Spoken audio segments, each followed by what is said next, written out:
Tudo da Canção Nova em um só lugar. Canção Nova Play. O Senhor esteja convosco. Ele está no meio de nós. Proclamação do Evangelho de Jesus Cristo segundo Marcos. Glória a vós, Senhor. Naquele tempo, Jesus saiu e foi para a região de Tiro e Sidônia. Entrou numa casa e não queria que ninguém soubesse onde ele estava. Mas não conseguiu ficar escondido. Uma mulher que tinha uma filha com um espírito impuro ouviu falar de Jesus. Foi até ele e caiu a seus pés. A mulher era pagã, nascida na Fenícia da Síria. Ela suplicou a Jesus que expulsasse de sua filha o demônio.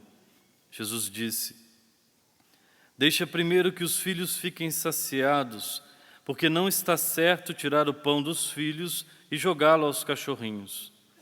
A mulher respondeu: é verdade, Senhor, mas também os cachorrinhos debaixo da mesa comem as migalhas que as crianças deixam cair.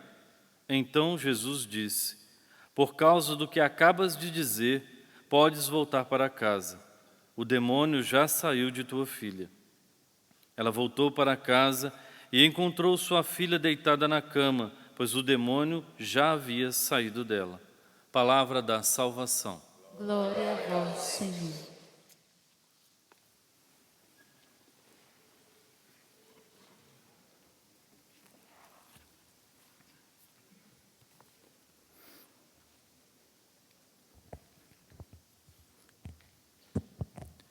Meus irmãos e minhas irmãs, hoje na primeira leitura do livro dos Reis, nós temos o final trágico de um homem que foi escolhido, que foi eleito, que foi consagrado por Deus, que foi ungido por Deus e recebeu a autoridade da unção de Deus para ser rei, que é o rei Salomão, filho do rei Davi.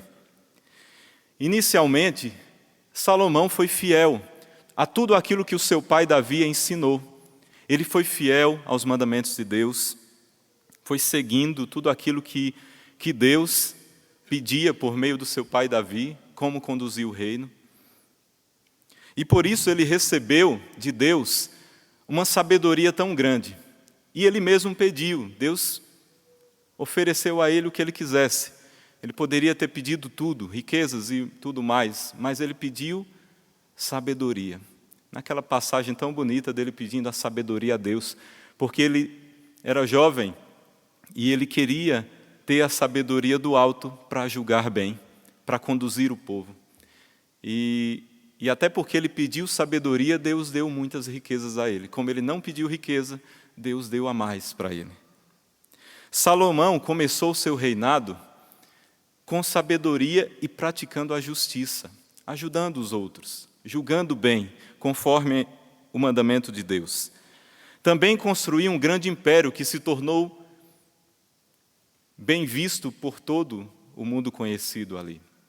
Vinham pessoas de vários lugares, inclusive a rainha de Sabá, que foi umas leituras anteriores, veio para ver pessoalmente a sabedoria de Salomão, para ver as suas riquezas. Muitas pessoas vinham até Jerusalém para ver essa sabedoria de Salomão. Salomão também foi o responsável de construir o grande templo que o seu pai, rei Davi, tanto quis construir.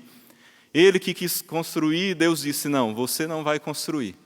Quem vai construir a minha casa é o seu filho, que virá. E foi Salomão que fez o grande templo de Jerusalém. Mas Salomão começou a cometer grandes erros. Ele começou a se envolver com muitas nações pagãs, com os vizinhos pagãos, as cidades vizinhas, os reinos vizinhos. E todos esses reinos cultuavam deuses pagãos. E Salomão começou a fazer amizades com esses reinos. E um dos meios de fazer aliança com esses povos pagãos era por meio de alianças matrimoniais, que aconteciam muito naquela época. Para fazer uma aliança com aquele reino, o rei daquele reino oferecia sua filha para o rei. E Salomão foi se envolvendo com tudo isso, fazendo aliança com povos pagãos que cultuavam outros deuses. E foi trazendo para o seu reino mulheres concubinas e foi se envolvendo também em paixões carnais. E foi tendo muitas e muitas mulheres, a maioria pagãs. E o que foi que aconteceu? Essas mulheres pagãs exigiam de Salomão que construísse templos de adoração para os deuses dela. Salomão, que construiu o grande templo para adorar o único Deus altíssimo e soberano, começou a construir templos para adoração dos deuses pagãos das suas concubinas e mulheres. E mais do que isso, foi se envolvendo também com os cultos pagãos e começou a oferecer sacrifícios pagãos. E veja o que a palavra de Deus fala: seu coração já não pertencia inteiramente ao Senhor seu Deus, como o foi o seu pai Davi.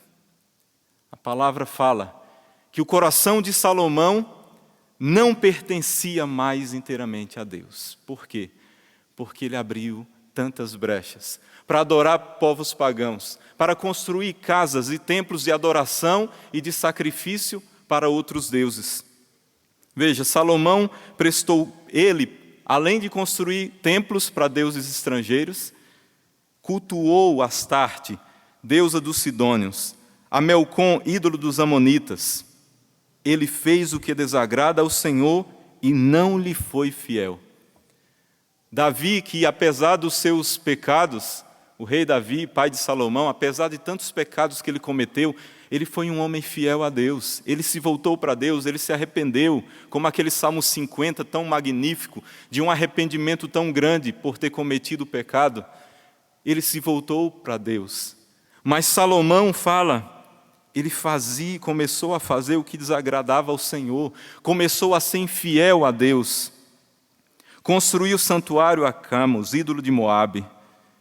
A Melcom, ídolo dos Amonitas, fez o mesmo para todas as mulheres estrangeiras aos quais queimava incenso e ofereciam sacrifícios a deuses. E aí o Senhor, veja o que a palavra fala: então o Senhor irritou-se contra Salomão, porque o seu coração tinha se desviado. E veja, Deus apareceu, a palavra fala que Deus apareceu 2 vezes a Salomão. Deus sempre vai tentar salvar a nossa vida. Quando Deus vê alguém se perdendo, Ele vai tentar de todas as formas. Deus não é um Deus distante, um Deus que fica distante de nós e não escuta a nossa oração. Ele escuta a nossa oração. E mesmo nós, distante dEle, Ele vai tentar de todas as formas nos resgatar.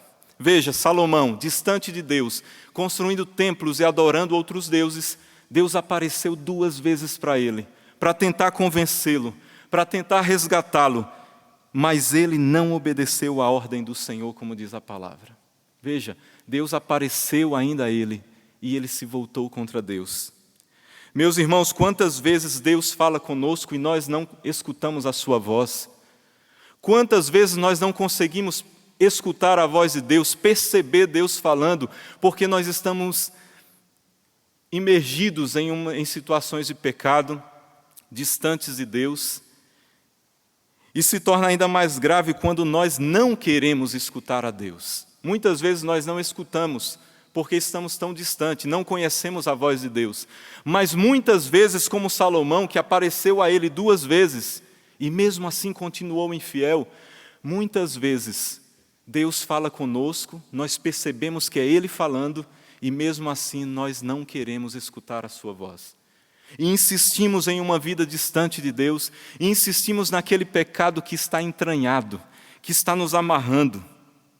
Você que diz que Deus não escuta a tua oração, que Deus não fala para você, eu digo para hoje, Deus está falando para você por meio dessa palavra. Deus está falando agora. Se você diz Deus não fala, Deus está falando agora. Nesse dia, nessa liturgia, nessa palavra que chega para nós hoje, volta para Ele, volta para Deus, deixa a tua vida errada, deixa as tuas infidelidades, deixa a vida de pecado, busque a Deus urgentemente enquanto Ele se deixa encontrar, porque chegará o tempo que Deus não estará disponível para nós. Como diz lá no Apocalipse, como diz nas palavras escatológicas, chegará o tempo que a caridade de muitos esfriará, até os escolhidos sendo possíveis de se perderem, busque a Deus enquanto Ele se deixa encontrar. Nós precisamos também reconhecer na nossa vida que nós escolhemos errado. Não é Deus que não está agindo na nossa vida, mas nós que escolhemos errados, e as nossas escolhas têm todas as consequências. E as consequências virão como aconteceram no reinado de Salomão. As consequências virão na nossa vida se nós insistirmos continuamente em não escutar a voz de Deus, em não querer sair daquela situação de pecado. Precisamos assumir que o que nos acontece e o que tem acontecido e o que nos acontecerá será tudo fruto das nossas escolhas. Do bem que eu escolher ou do mal que eu escolher. De Deus se eu escolho ou do inimigo que eu estou escolhendo.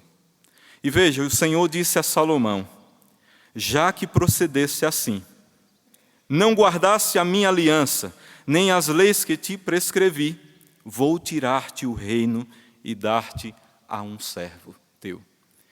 Agora Deus disse: mas eu não vou tirar enquanto tu tens a vida. Quando tu tiveres o filho, teu reino passar para o teu filho, esse reino não será mais teu, não será mais a tua descendência. Irá para um servo teu, porque tu fosses infiel. Veja, mesmo Salomão sendo infiel a Deus, Deus continua fiel. Veja, Deus vai continuar sendo fiel se você ser infiel.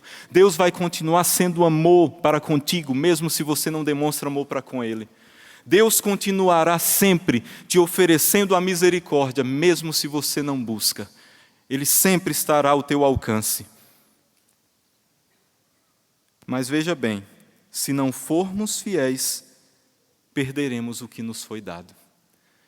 Assim como aquela passagem dos talentos, se nós não multiplicarmos os talentos que o Senhor nos deu, Deus tirará de você, tirará de mim se eu não multiplicar e dará àquele que está multiplicando. Se não cuidar da tua consagração, se não cuidar da tua vocação, nós corremos o grande risco de perdê-la. Por isso, nós vemos tantas vocações se perdendo, seja qual vocação for, seja qual chamado específico for, porque não se volta para Deus, porque não larga a vida velha, porque continuamente fica buscando novamente atrair pelos prazeres passados. Se não cuida do teu matrimônio, corre um grande risco. Se não coloca Deus como centro do teu matrimônio, da tua vocação, corre-se um grande risco de perder a vocação, de perder o matrimônio. E veja bem, o inimigo não quer só destruir a tua vocação, ele quer destruir a tua alma e levar à perdição. E não só a tua alma, mas a toda a tua família. Porque quando o inimigo atinge uma casa, uma alma, ele tenta atingir toda a família. A alma sem Deus, distante de Deus, vai morrendo pouco a pouco. O inimigo quer que você, que é livre, que tem um dom do livre-arbítrio, ele quer ir te tentando para que você, por livre e espontânea vontade, você abra brechas para ele. Porque veja bem, o inimigo que é fraco, o inimigo que é derrotado, já foi derrotado, ele não tem nenhum poder sobre nós se você, com o livre-arbítrio, você dizer não para ele. Agora o que é que ele faz? Ele vai te seduzindo para que você, livremente, você abra espaço. E quando nós abrimos espaço, aí ele, que é fraco, que é perdedor, ele se torna forte e te destrói. Porque o inimigo só tem poder quando nós nos enfraquecemos interiormente e damos espaço para ele. Agora veja bem, o que fazer diante de tudo isso? Se eu estou vivendo uma vida errada, distante de Deus, o que fazer para o inimigo não me destruir? O que fazer? Eu estou vivendo minha vocação, meu matrimônio errado, de forma errada, não colocando Deus como centro, e agora, o que eu faço? O Evangelho nos mostra. E é simples o que fazer. E quem nos mostra é uma mulher pagã. A primeira leitura fala de Salomão, que se voltou aos pagãos, foi trazendo mulheres e concubinas pagãs, construiu templos aos pagãos, adorando outros deuses. O exemplo dessa mulher pagã nos mostra o que nós devemos fazer. Jesus, naquele tempo, estava indo para Tiro e Sidônia. Entrou numa casa e não queria que ninguém soubesse que ele estava lá. Mas uma mulher, escondido, foi e se prostrou diante de Jesus. De uma forma ela conseguiu encontrar onde o Senhor estava, pulou aos seus pés e suplicou que Jesus expulsasse o demônio que estava atingindo a sua filha. E Jesus fez o quê? Depois daquele diálogo, ele expulsou de longe, apenas pelaquela fé daquela mulher, que era pagã, que não acreditava em Deus, que com certeza, nós não sabemos porque a sua filha tinha um demônio dentro do seu corpo, mas possivelmente, por ser uma mulher pagã, deveria adorar outros deuses. E adorando outros deuses, nós temos uma grande possibilidade do demônio nos atingir. Mas veja bem, a atitude daquela mulher de ir até Jesus, de se aproximar até Jesus e pedir: salva-me, salva a minha filha. Mas naquele momento também ela pedia para salvar a sua também. Naquele momento que ela se aproxima de Deus, que clama a Deus, reconhece Ele como Deus, Deus fez tudo, Jesus fez tudo. Meus irmãos, o segredo é o que essa mulher fez, independente de como estamos hoje. A nossa atitude para que Deus faça tudo é se prostrar diante dEle, deixar que Ele seja o centro da nossa vida. E assim o Senhor fará tudo, porque Ele quer nos salvar. Volte para o Senhor, deixe que Ele seja o centro da sua vida, porque ou nós somos de Deus, ou somos do diabo.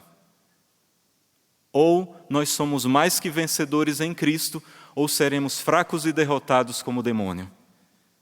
Ou nós somos quente, ou somos frio, porque se formos mornos, Deus vai vomitar, Deus vai nos vomitar. Ou nós somos santos, ou não somos nada. Ou nós escolhemos o céu hoje, ou aos poucos, de pouco a pouco, vamos deixando que as trevas nos dominem e um dia nos leve à perdição eterna.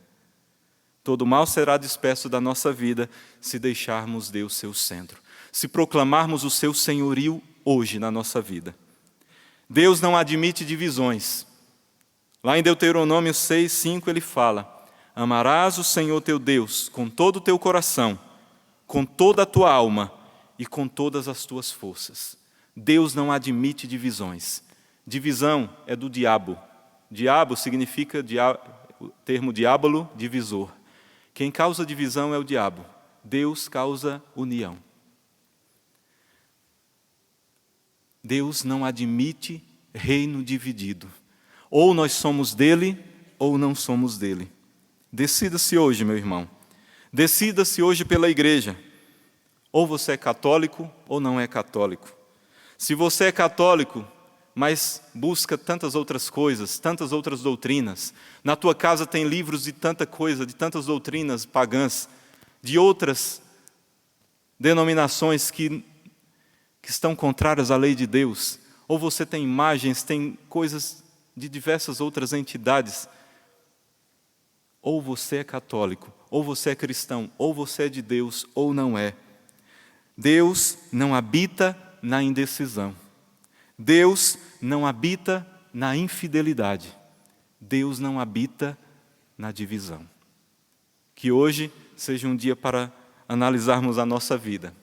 Se estamos totalmente em Deus, porque se estamos divididos, nunca estaremos em Deus. Se estamos divididos em Deus e em outra coisa, não estamos em Deus. Porque Deus não admite divisões. Ele quer a nós por inteiro. Porque nós somos propriedade dEle, exclusiva dEle e de mais ninguém. Louvado seja o nosso Senhor Jesus Cristo.